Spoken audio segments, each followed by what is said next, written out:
तर पहा, आपल्या इयत्ता चौथीच्या स्कॉलरशिपच्या परीक्षेच्या दृष्टिकोनातून ज्यावेळेस आपण इंग्रजी विषयाचे अपोजिट वर्ड्स म्हणजेच विरुद्धार्थी शब्द यांचा विचार करतो, तेव्हा तुम्हाला इयत्ता पहिलीपासून ते चौथीपर्यंत आलेले सर्व अपोजिट वर्ड्स म्हणजेच विरुद्धार्थी शब्द आता माहीत असणं गरजेचं आहे. त्या सर्वांचा संग्रह तुम्हाला करायचा आहे.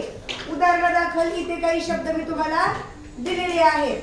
हे वाचून तुम्हाला तुमच्या वहीमध्ये लिहून पाठ करायचे आहे. त्याचा फायदा तुम्हाला परीक्षेमध्ये नक्कीच होणार आहे. तर हे शब्द आहेत DAY, डे म्हणजे दिवस.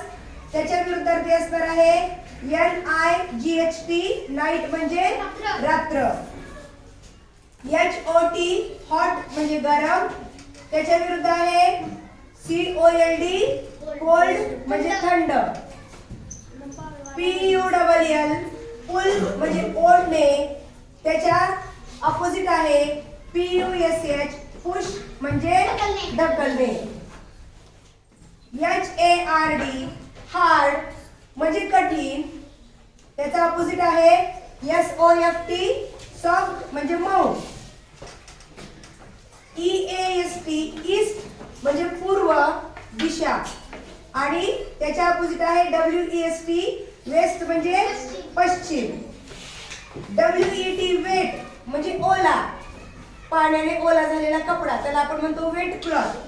त्याच्या उलट म्हणजे अपोजिट DRY, ड्राय म्हणजे कोरडा. BIG, बिग म्हणजे मोठा. SMALL, स्मॉल म्हणजे छोटा. TALL, टॉल म्हणजे उंच. SHORT, शॉर्ट म्हणजे गुटका. FAST, फास्ट म्हणजे जलद किंवा वेगवान. त्याच्याच विरुद्ध आहे SLOW, स्लो म्हणजे सावकाश.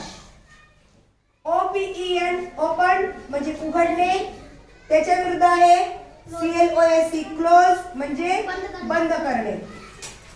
त्यानंतर आहे EMPTY, एम्प्टी म्हणजे रिकामा. त्याच्या विरुद्ध आहे FULL, फुल म्हणजे भरलेला. नंतरचे आपले पुढचे विरुद्धार्थी शब्द आहेत ROUGH, रफ म्हणजे खडबडीत.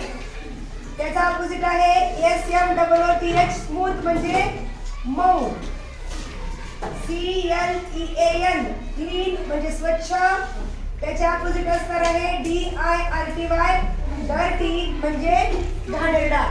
एक गोष्ट लक्षात घ्या, हे जे तुम्हाला आता मी अपोजिट वर्ड्स देतेय, हे अपोजिट वर्ड्स कुठल्याही पुस्तकात तुम्हाला रेडीमेड मिळणार नाहीत.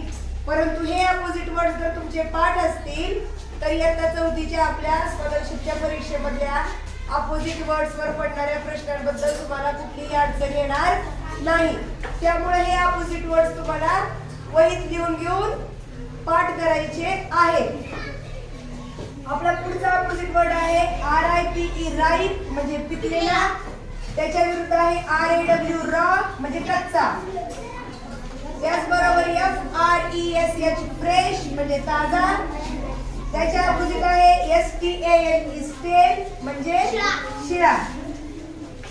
HAPPY, हॅपी म्हणजे आनंदी.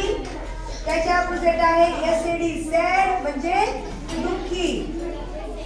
THROW, थ्रो म्हणजे फेकणे. आणि CATCH, कॅच म्हणजे झेलणे. PASS, पास म्हणजे उत्तीर्ण म्हणजेच पास होणे. आणि FAIL, फेल म्हणजे अनुत्तीर्ण म्हणजेच नापास होणे. GIVE, गिव्ह म्हणजे देणे. आणि TAKE, टेक म्हणजे घेणे. UP, अप म्हणजे वर. आणि DOWN, डाऊन म्हणजे खाली. IN, इन म्हणजे आत. OUT, आउट म्हणजे बाहेर. NEW, न्यू म्हणजे नवीन. OLD, ओल्ड म्हणजे जुना. YOUNG, यंग म्हणजे तरुण. आणि OLD ओल्ड म्हणजे म्हातारा. पहा इथं वर ओल्डचा अर्थ जुना दिलाय आणि इथं ओल्डचा अर्थ म्हातारा दिलाय. म्हणजे ज्यावेळेस न्यू या शब्दाचा विरुद्धार्थी असेल त्यावेळेस ओल्ड म्हणजे जुना आणि ज्यावेळेस यंग म्हणजे तरुणचा विरुद्धार्थी असेल त्यावेळेस ओल्ड म्हणजे म्हातारा. ओल्ड या शब्दाला असे दोन वेगवेगळे अर्थ आहेत. त्याचबरोबर SHARP शार्प म्हणजे धारदार, तीक्ष्ण. जसे की आपली बतई सुरी असते, तिला जर खूप धार असेल तर त्याला म्हणतो आपण शार्प. आणि जर धार नसेल, बोथट असेल तर त्याला म्हणायचं BLUNT ब्लंट म्हणजे बोथट. या शब्दांबरोबरच आणखी काही अपोजिट वर्ड्स तुम्हाला मिळतील, ते सुद्धा मिळवा. तुमच्या वहीमध्ये त्याचा संग्रह करा. आपल्या परीक्षेसाठी ते सुद्धा तुम्हाला फायदेशीर ठरणार आहे.